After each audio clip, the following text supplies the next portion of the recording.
So here's part 2 on the Golden FOIAs. I was cut off in mid-sentence when I was talking about this 5-part replacement for the 23C request that I am calling the Golden FOIA.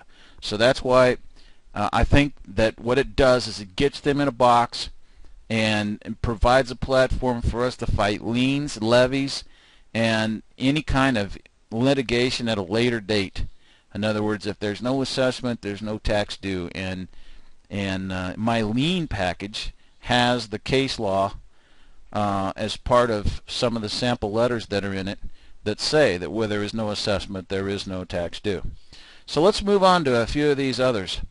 One of them, automated lien service user guide.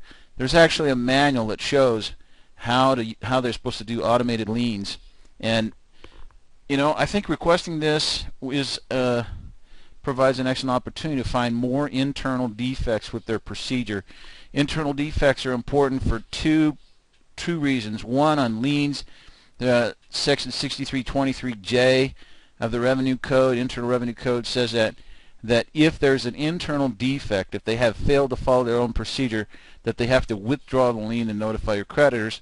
And that's part of my Lien Thumper package at irslienthumper.com. So the reason for putting in this FOIA, the FOIA Act says that you're entitled to manuals, and the IRM makes reference to this ALS user guide, which has to do with automated liens. And the other reason that we would look for, that we would want to read this guide, is for the collection due process hearing that you're going to be entitled to. In other words, they file a lien, they send you a notice of lien, and along with it you get a collection due process hearing. And so one of the parts of that is that the hearing officer is supposed to find out whether all of the steps have been followed. Well, I'll tell you what, the hearing officer doesn't even know what all the steps are. She's going to say something like, well, we checked it, but she really didn't. How could she? She doesn't even know. A request for the Form 3877 postal record.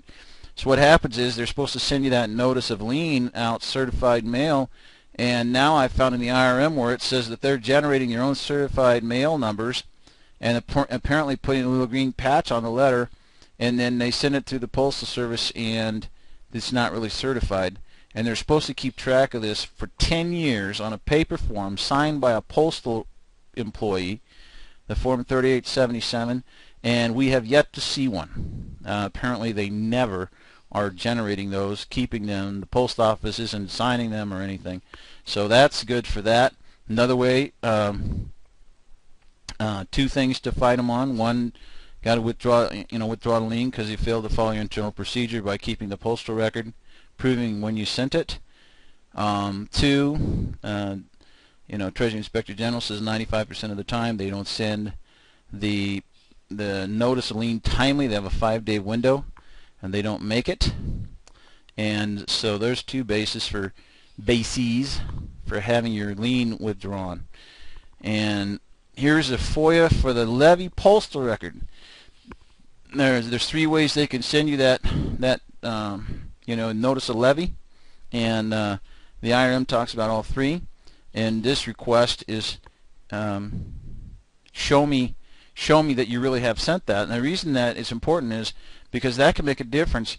If you didn't get a notice for whatever reason, maybe they didn't have your correct address or something. See, if it's not correct address, they'll say, well, we sent it. It doesn't matter whether you got it or not. Or okay, this will be continued. Okay, let's see here. So basically, once you start getting your paycheck levied, then you turn around and you request a hearing request. If you did a FOIA for the Levy postal record and you know that they didn't follow their procedure, then you'd have a basis for insisting that they send you a notice, suspend the levy process, then you get a chance to request your collection due process hearing, which would suspend the levy process. Alright, next video we'll continue with frivolous return and W-4 penalties.